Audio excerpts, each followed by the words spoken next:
अस्सलाम वालेकुम दोस्तों, आपका इस चैनल पर खुशामदीद। मैं advocate Irfan Siddiqui tech symbols. आज की इस गुफ्तगू में हम बात करने वाले हैं इनकम टैक्स सालाना गोशवारी जमा कराते हुए 5 कौन सी गलतियाँ हैं जो ज़्यादातर लोग करते हैं। अगर आप हमारे इस चैनल पर नए हैं तो आपसे गुजारिश है कि हमारी इस वीडियो को लाइक करते हैं, हमारे इस चैनल को हमारी हौसला अफजाई के लिए सब्सक्राइब करते हैं। अगर वीडियो अच्छी लगे तो किसी दोस्त को शेयर ज़रूर कीजिएगा। 5 गलतियाँ इनकम टैक्स रिटर्न कौन सी है। इसमें सबसे पहली गलती जो हमारे यहाँ कॉमन तब देखी जाती है वो है गलत इंफॉर्मेशन देना। मतलब बहुत कॉमन है। मतलब अगर किसी फर्द के कोई असासे हैं तो वो बताना पसंद नहीं करते या डरते हैं FBI से कि अगर हमने बता दिए तो वो तो हमें पकड़ के लेके जाएंगे और हमारा पता नहीं क्या टैक्स हो जाएगा, और हम तो इतना ज़्यादा टैक्स नहीं अदा करना चाहते। तो इस सूरत हाल में मैं थोड़ी सी वजाहत कर दूँ कि अगर आप ये छुपा रहे हैं FBI से तो ये आपकी खामख्याली है। FBI के पास आपके मुतालिक सारी इंफॉर्मेशन उनके पास है। तो जब भी आप इनकम टैक्स रिटर्न करें तो सबसे पहले आपने अपनी इंफॉर्मेशन जो देनी है, असासे जो डिक्लेयर करने हैं, वो सारे करें। अगर आप पहली बार मतलब टैक्स रिटर्न जमा करवा रहे हैं तो फिर उसमें तो जो कुछ आपके पास है, आपके पास कोई इमूवेबल प्रॉपर्टी मतलब कोई मकान, कोई प्लाट, कोई घर, कोई रकबा, कोई ज़रूरी रकबा जो भी है, तो वो भी आपने उनको बता दें। अमीर रकबा है, अगर आपको विरासत में मिला है, आपकी वालिदा की तरफ से, आपके वालिद की तरफ से, किसी की विरासत तरफ से मिला है आपको, तो आपने उनको बताना है। लिख दें कि ये विरासती जायदाद है और इनको नहीं, इससे आपको टैक्स में कोई तब्दीली नहीं होती है। टैक्स में तब्दीली आपकी आमदन पे होती है। अगर आपने 1 साल में 1 लाख रुपया कमाया है तो वो अगर 1 लाख में टैक्स जितना बनेगा उतना है, असासों पे कोई असर नहीं पड़ता। पहली गलती हमारी रॉन्ग इंफॉर्मेशन, गलत मालूमात हम देते हैं। दूसरी गलती अगर हम देखें तो जो प्रॉपर्टी हम लोगों ने मतलब उसमें डिक्लेयर की है तो उसकी कीमत जो है उसका तयन सही नहीं करते। मतलब एक प्रॉपर्टी है, मतलब किसी शख्स ने वो 10 लाख रुपए की खरीदी, अब वो जब असासों में डिक्लेयर करवाएगा तो वो करवाएगा कि जनाब इसको आप 5 लाख रुपए की रखते हैं। क्यों? ज़्यादा असासे हो जाएंगे तो पता नहीं क्या नुकसान होगा। नहीं, ऐसा नहीं होगा। देखिए, आपने अगर 10 लाख रुपए की प्रॉपर्टी खरीदा है तो 10 लाख रुपए की वो रजिस्ट्री लिखवाई होगी आपने, वो बयान दिया होगा आपने, ठीक है। अब उसका 10 लाख रुपए के हिसाब से आपने एडवांस टैक्स भी भरा होगा। तो FBI से कैसे आप छुप सकते हैं? FBI से तो आप नहीं छुप सकते। FBI के पास तो आपकी सारी इन्फॉर्मेशन है। आप बैंक से पैसे निकलवाते हैं, जमा करवाते हैं, FBI के पास है, उनके पास सारा एक्सेस है। अगर आपने बैंक से, अगर आप नॉन फाइलर थे, एग्जांपल दे रहा हूँ, आप नॉन फाइलर थे और आपने बैंक अकाउंट से 50,000 रुपये से ज़्यादा आपने कैश विड्रॉल किया, जब कैश विड्रॉल हुआ तो आप पे टैक्स चार्ज हुआ, तो बैंक ने वो टैक्स लेके कहाँ गया? बैंक खा गया? नहीं, बैंक ने नहीं खाया, वो बल्कि FBI के पास, फेडरल बोर्ड ऑफ रेवेन्यू के पास टैक्स की मद में आम के नाम से चला गया। तो जब उनके पास गया तो उसको पता नहीं चला कि किस अकाउंट से आया, इसके अकाउंट में कितने पैसे हैं, तो उनके पास एक्सेस है।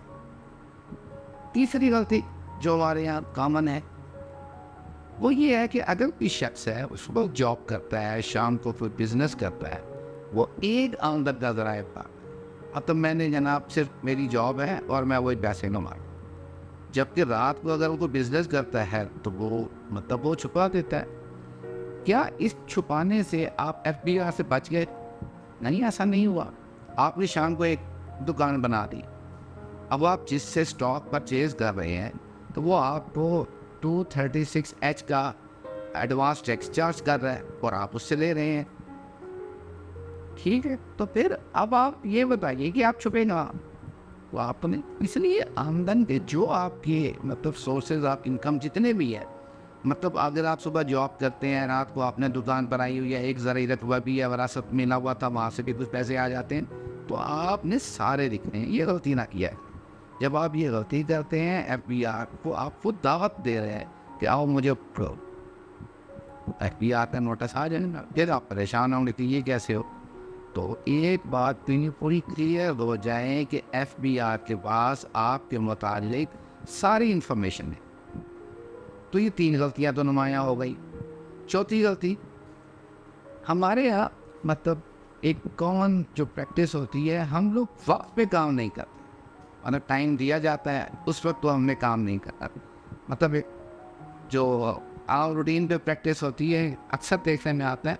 अब तो खैर मतलब आप मोबाइल एप्लीकेशंस हैं और आप अपने घर के यूटिलिटी बिल्स जो है उससे पे कर देते हैं। लेकिन अक्सर जो पहले होता था, जब ये सहूलतें नहीं थी, तो हम देखा करते थे कि आखिरी तारीख को बैंक के बाहर लाइन लगी आपकी थी। भाई आपको देखे 30 जून को साल ख़त्म हो गया, 1 जुलाई से आपको जुलाई का महीना दे दिया कि आप अपने डॉक्यूमेंटेशन इकट्ठे कर लें। आपने इकट्ठे की, आपने डॉक्यूमेंट्स इकट्ठे कर दिए, अभी भी 2 महीने आपके पास है। अगस्त है, सितंबर है, 30 सितंबर आखिरी तारीख। हम लोग पहले आराम करते हैं और जब वो 30 सितंबर नज़दीक आती है, फिर हमारी कोशिश ये होती है कि जल्दी से ये किसी तरीके से सबमिशन करवा दे।